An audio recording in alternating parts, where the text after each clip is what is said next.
What was it like in the building last night with USA versus Canada, Dave? Rich, it was amazing. I've been covering USA basketball events since 2007 in Las Vegas, and I thought it would be really hard to beat the blue-white game that I covered in 2007. You had Kobe on one team, LeBron on the other. Kobe ends up hitting the game winner. That was at the Thomas and Mack. It's a smaller venue, and it didn't have quite the buzz that this one did last night. I mean, there was sellout, 20,000 plus, USA chants, fans on their feet. When LeBron and Dylan Brooks started to get into it a little bit, the crowd was smart enough to know the history between LeBron and Dylan when Dylan was with the Memphis Grizzlies and the Lakers played them in the playoffs a few years back. Honestly, it was a treat to cover. And there's this part of me as these seasons get longer and longer, like, man, do we really need to be in a gym with NBA players in July, right? But that was well worth the trip to cover. And if this USA team continues to approach the rest of the run-up to the Olympics and their time in France the way they did last night, they're going to make their mark. As you know, there will be an argument that they're the best USA basketball team in history. I mean, they're poised. They are poised in terms of obvious resume, and I understand what the original Dream Team was and stood for. But they're certainly poised to back that up, Dave, and that is a mouthful. What was the chatter about Derrick White over Jaylen Brown that you were hearing last night? Yeah, I mean, Grant Hill tried to diffuse the situation with a joke that went over like a lead balloon in the room. And, obviously the insinuation here is that Jaylen Brown was left off the team because Nike made the decision. And Jaylen Brown was critical of Nike online more than a year ago when they severed their relationship with Kyrie Irving after Kyrie Irving shared that documentary on his social media channels that included some anti-Semitic themes. Grant Hill goes, well, I was wearing Fila's for most of my career, and look at me being part of Team USA. And it didn't work to explain the situation. Now, I can say this. There was consideration for Derrick White before the finals was over, before Jaylen Brown was named the NBA Finals MVP. And he's been someone who's been a part of USA basketball from the under 18 junior tournament level as well. So it's not like just all of a sudden they decide that, you know what, we're not going with Jaylen Brown because of the controversy and we want to sell sneakers.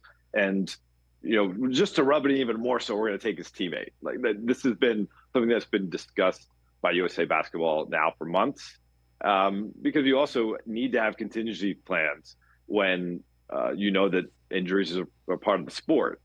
And so, Derrick White, I'm sure whenever he speaks to the media for the first time, once he joins the team overseas, he's going to tell us that he wasn't necessarily caught off guard or shocked by this decision, because I'm sure that Grant Hill and USA Basketball and company kind of primed the pump to ask him before we got to this point, hey, if someone does drop out, are you ready and willing to step in?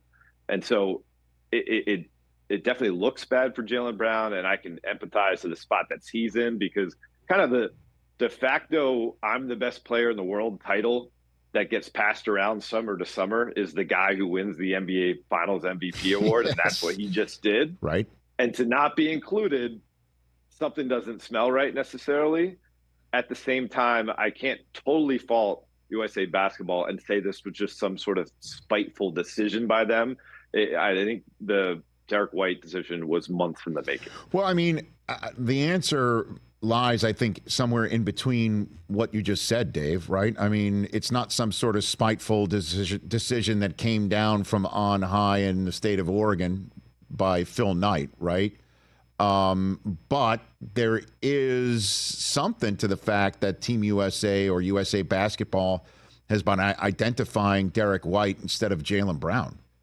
I mean, he didn't have to be NBA Finals MVP to make this more awkward. He was already a top player in the world prior to the NBA Finals this year and throughout the playoffs. He was already showing that. And so if you're putting together the team of the best, you choose Jaylen Brown. But Grant said something along the lines of he's trying to make up a puzzle piece team, right? I mean, so what? Yeah, I mean, where but do we land? Seen, like, look at the Redeem team, right? Like, that was top heavy with stars, obviously LeBron, Kobe, Melo, Dwight Howard, Dwayne Wade.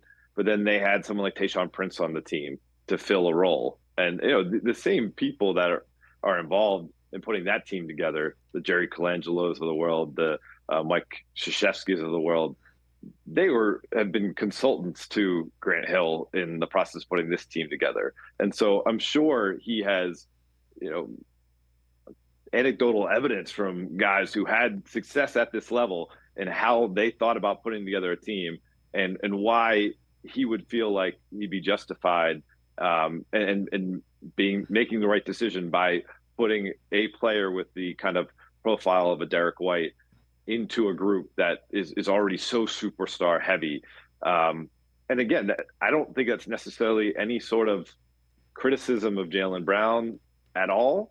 But because we are here and because, again, since they were starting to lean in that direction months ago, we are now talking about Jaylen Brown being the current reigning NBA Finals MVP. It does change how the conversation looks. And that's just something they decided they were comfortable living with. Well, I'm just trying to get you ready, Dave, for the first episode of First Take when Wimbledon's over. I mean, this may be the first hour when Stephen A.